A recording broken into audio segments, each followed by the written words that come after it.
Hi, it's Angela Critters.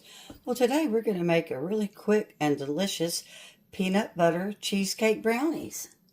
And they are easier than the name. It's a mouthful to spit out, but they're brownies with a cheesecake peanut butter swirl.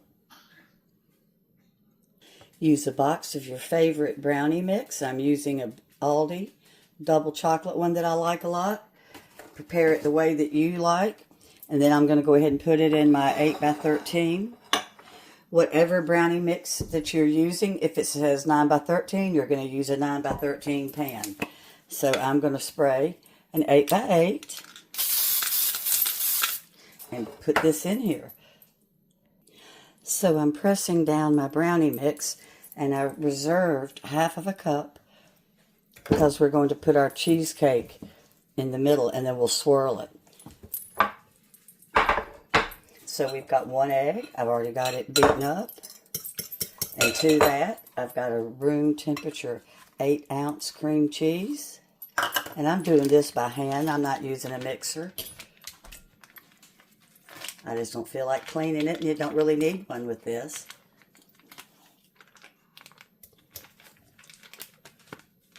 It does help that this is a really good room temperature block of cream cheese.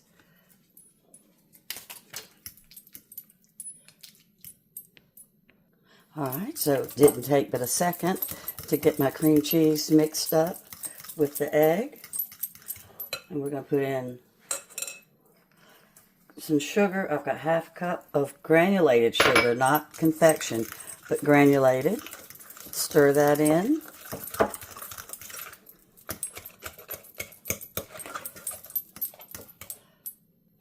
Alright, and we've got half a cup of peanut butter creamy. So it was half a cup of peanut butter and half a cup of the granulated sugar. And you could use your stand mixer or your hand mixer if you wanted to. I just didn't feel like it. Sometimes I just enjoy making something by hand and letting people know that you don't always have to have equipment to bake. Sometimes you can just bake with what you have on hand, which is a spatula and a fork. But it's kind of hard to bake without a spatula. I love my spatulas. Alright, so now we've got 1 tablespoon of flour that we're going to add after I get the peanut butter stirred in. Teaspoon of my Watkins vanilla. Can't go wrong with Watkins. And now I'm going to put in my tablespoon of all-purpose flour.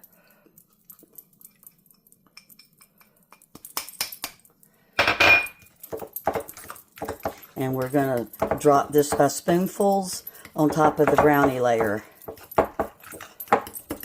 And it bakes a real pretty golden color, swirled with the chocolate. Alright, so how quick that was? No mixer.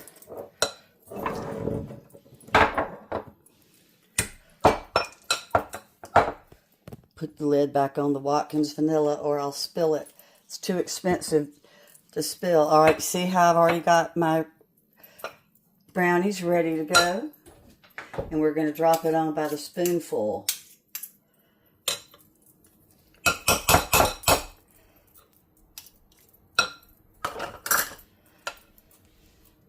And just kind of blob it because we're going to spread it out.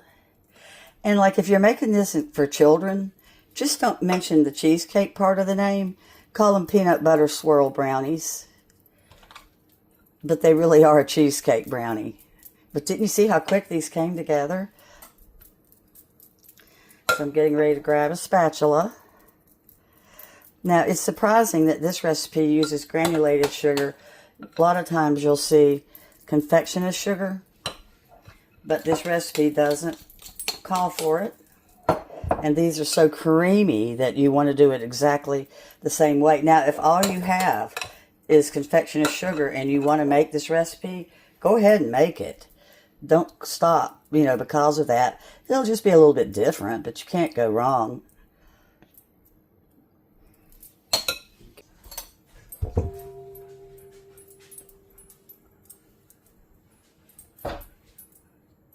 Alrighty.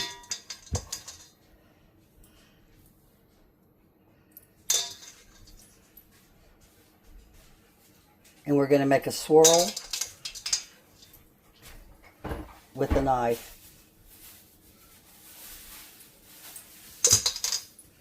And I think I got a little bit more than half of a cup. It was supposed to just be half of a cup on top. I think I got probably 3/4 by mistake, but it isn't going to matter.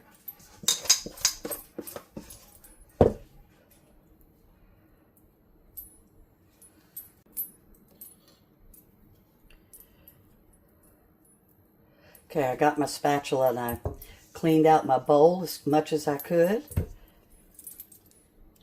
And then we're going to get a sharp knife, or you could use a skewer. And we're just going to start to swirl it around.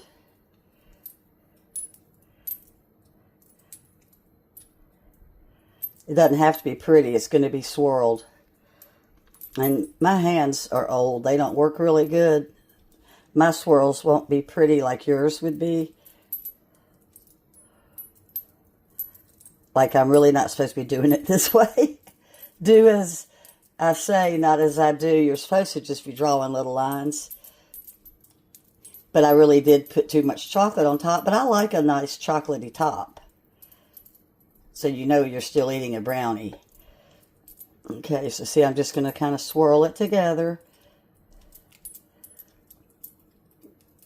These are delicious. Pretty hard to go wrong with peanut butter, cream cheese, and chocolate. It really is. Alright, so these are going to cook at 350. Don't pay attention to what the brownie box says, because my brownie box said 325, but this recipe cooks at 350 for 30 to 35 minutes. Going in. Always set your timer for the lowest, so I've got it set for 30 minutes to check. Well, they're out of the oven. And even with my bad hands, they still turned out really pretty. They smell fantastic. And these cooked 35 minutes. And I'm going to let them cool completely before I cut them. And I'll put in the description exactly how I did the peanut butter with the sugar and the vanilla and the 1 egg. You saw how quick they came together, and we had a really nice homemade dessert. Well, thanks so much for watching. Bye-bye.